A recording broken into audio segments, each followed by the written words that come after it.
30 number का examiner viva आपसे लेने वाला है, उस ट्रांसफार्मर में कौन सा तेल डाला जाता है? ट्रांसफार्मर का हिंदी में उसका नाम क्या है? ट्रांसफार्मर कितने प्रकार का होता है?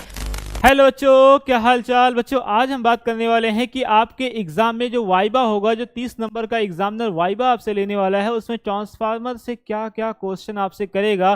जो भी क्वेश्चन करेगा मैं आपके सामने अच्छे से क्वेश्चन को प्रकट करता हूं और बताता हूं उसका आंसर आपको 1 मिनट में बहुत जल्दी से कैसे बता देना है, ताकि आपका एक भी नंबर ना कटने पाए। तो यहाँ पर ट्रांसफार्मर से जो पहला क्वेश्चन करता है भाई कि ट्रांसफार्मर क्या है, सबसे पहली कॉमन सी भाई बातचीत है कि ट्रांसफार्मर क्या है। तो ट्रांसफार्मर एक ऐसा इलेक्ट्रॉनिक डिवाइस है, उपकरण है, जो कम वोल्टेज को ज्यादा कर देता है और ज्यादा वोल्टेज को कम कर देता है। तो आपको मैं लिख करके बताता हूं, ये कम वोल्टेज को क्या कर देता है बेटा? ये कम वोल्टेज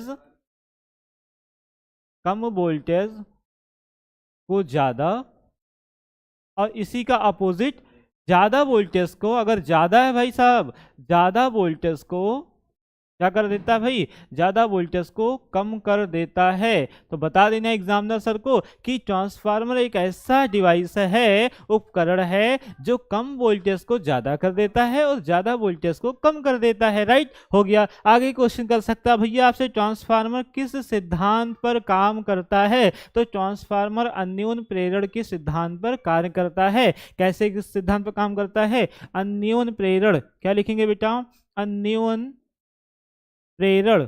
अन्योन प्रेरण के सिद्धांत पर काम करता है। तो ये लिख के चले आना, उनको बताना होता है तो बता देना ट्रांसफार्मर किस सिद्धांत पर काम करता है। तो ट्रांसफार्मर अन्योन प्रेरण के सिद्धांत पर काम करता है। आगे क्वेश्चन क्या भाई? आगे क्वेश्चन है ट्रांसफार्मर कितने प्रकार का होता है? तो ट्रांसफार्मर 2 प्रकार का होता है। एक आपके गांव में जो ट्रांसफार्मर लगा है, जो आपके 11,000 लाइन को 220 वोल्टेज में कन्वर्ट कर देता है, अपचाई। और एक होता है जहां से धारा आ रहा है, उच्चाई ट्रांसफार्मर। तो ट्रांसफार्मर के कितने प्रकार है बेटा? 2 प्रकार हैं। कैसे प्रकार हैं? एक है अपचाई, स्टेप अप और स्टेप डाउन, ठीक है, अपचाई। और दूसरा है का उच्चाई। दूसरा क्या बेटा? उच्चाई।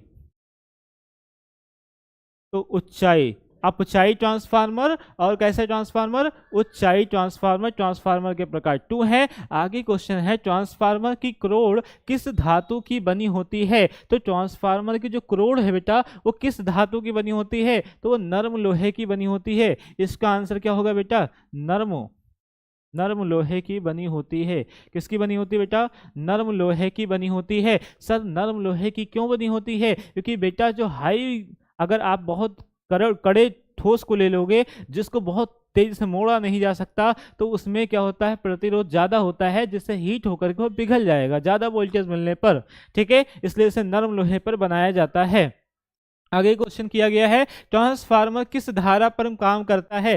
किसी से पूछ सकता है भैया ट्रांसफार्मर किस धारा पर काम करता है? तो जाहिर सी बात है, ट्रांसफार्मर जो हमारे वायर में करंट आता है, वो कौन सी करंट आती है भाई? उस करंट को कहते हैं एसी। उस करंट को क्या कहते हैं बेटा? एसी, अल्टरनेटिंग करंट, प्रत्यावर्ती धारा। तो ट्रांसफार्मर किस उस पर काम करता है, किस धारा पर काम करता है? तो प्रत्यावर्ती धारा पर काम करता है। प्रत्यावर्ती धारा पर कार्य करता है। किस पर काम करता है बेटा?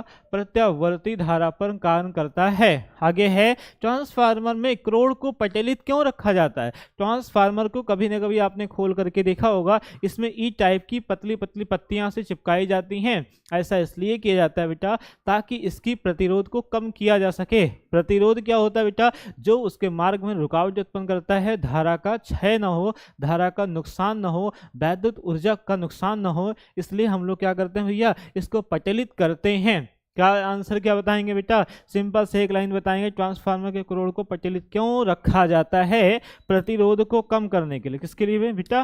प्रतिरोध को कम करने के लिए। ओके, तो प्रतिरोध को कम करने के लिए हम प्रचलित करते हैं। हो गया भाई। आगे क्वेश्चन देखना बेटा, आपसे और क्वेश्चन बहुत ही इंटरेस्टिंग है, क्योंकि आपके दिमाग में कहीं ना कहीं ये सारे क्वेश्चन ही गूंज रहे होंगे जब आप ट्रांसफार्मर को देखते हैं। तो यहाँ बहुत अच्छी नॉलेज मिलेगी भाई। ट्रांसफार्मर में भंवर धारा से क्या हानि है? ट्रांसफार्मर से में अगर भंवर धारा ईडी करंट बन रहा है तो उससे क्या हानि होती है बेटा? तो उससे होती है ऊर्जा की हानि। क्या हानि होती है बेटा? ऊर्जा की हानि होती है। इसलिए हमें भंवर धारा को कम करना होता है, ऊर्जा की हानि होती है। यहाँ लिख लेना, ट्रांसफार्मर में भंवर धारा से क्या हानि है? तो ट्रांसफार्मर में भंवर धारा से ऊर्जा की हानि होती है। क्लियर है। आगे क्वेश्चन किया जाता है, ट्रांसफार्मर की दक्षता कितनी होती है? कितने अच्छे से उसकी क्वालिटी है? इसकी जो दक्षता है भैया वो कितना होता है? 90 से 95% इसकी दक्षता होती है। तो ट्रांसफार्मर की जो दक्षता है वो कितनी है? 90 से 95 यानी 95% तक इसकी दक्षता मानी गई है। आगे क्वेश्चन बात करें भैया, तो आगे क्वेश्चन है, ट्रांसफार्मर में कौन सा तेल डाला जाता है? आज का सबसे इंटरेस्टिंग क्वेश्चन, क्योंकि कहीं ना कहीं आपके दादाजी या आप सबके अंदर ये मन में जरूर आया होगा कि ट्रांसफार्मर में कौन सा तेल डाला जाता है जिससे ट्रांसफार्मर जलता नहीं है। तो ट्रांसफार्मर में इंसुलेटर तेल डाला जाता है। कौन सा तेल डाला जाता है बेटा? इंसुलेटर तेल डाला जाता है। उसका क्या नाम है बेटा? मैं लिख देता हूं यहां पर। इसके अंदर जो तेल डाला जाता है इंसुलेटर ऑयल डाला जाता है, जिसका नाम है नेफ्थलीन। क्या नाम डाला जाता है बेटा? नेफ्थलीन एक ऐसा ऑयल होता है, ऐसा तेल होता है जो अचालक होता है, इसमें करंट का प्रवाह नहीं होता है, जो बहुत लंबे समय तक चलता है और हमारा ट्रांसफार्मर बहुत सालों तक चलता रहता है। ओके, आगे ट्रांसफार्मर में तेल क्यों डाला जाता है? आखिर ट्रांसफार्मर में तेल डालने की क्या आवश्यकता है? तो ट्रांसफार्मर में तेल डाला जाता है शीतलक के लिए।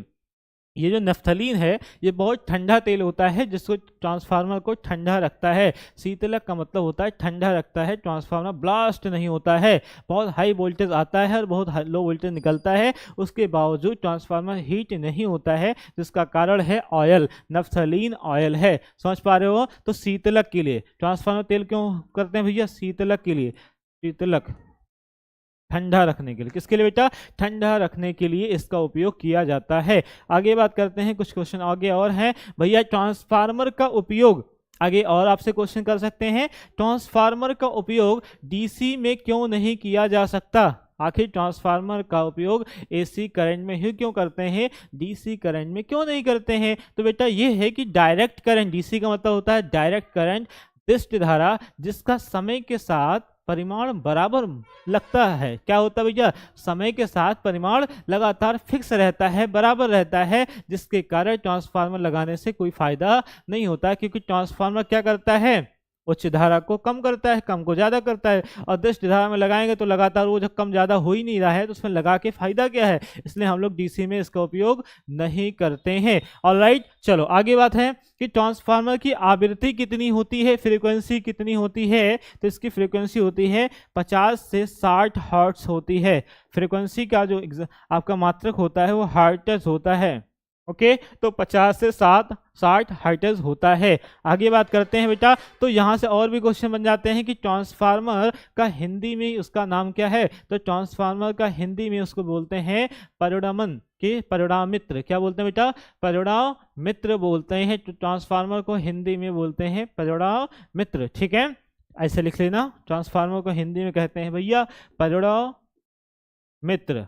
ठीक है, तो ये तो नहीं क्वेश्चन बन सकते हैं आपके एग्जामिनर सर आपसे ट्रांसफार्मर के चार्ट को जब पेश करेंगे आप, तो उससे इतने क्वेश्चन आपसे कर लेंगे। ट्रांसफार्मर क्या है, ट्रांसफार्मर कितने प्रकार के होते हैं, ट्रांसफार्मर कौन से करोड़ लगा है, ट्रांसफार्मर किस धारा पर काम करता है, ट्रांसफार्मर डीसी पर क्यों नहीं काम करता है, ट्रांसफार्मर की दक्षता क्या है, ट्रांसफार्मर को हिंदी में क्या कहते हैं। बस लिमिटेड क्वेश्चन है, इतना अगर आपने तैयार कर लिया तो आपका 30 में 30 नंबर वो लिख लेगा, और स्कूल वाले कोई अथॉरिटी नहीं है कि आपका एक भी नंबर काट लें। तो बस वीडियो कैसी लगी?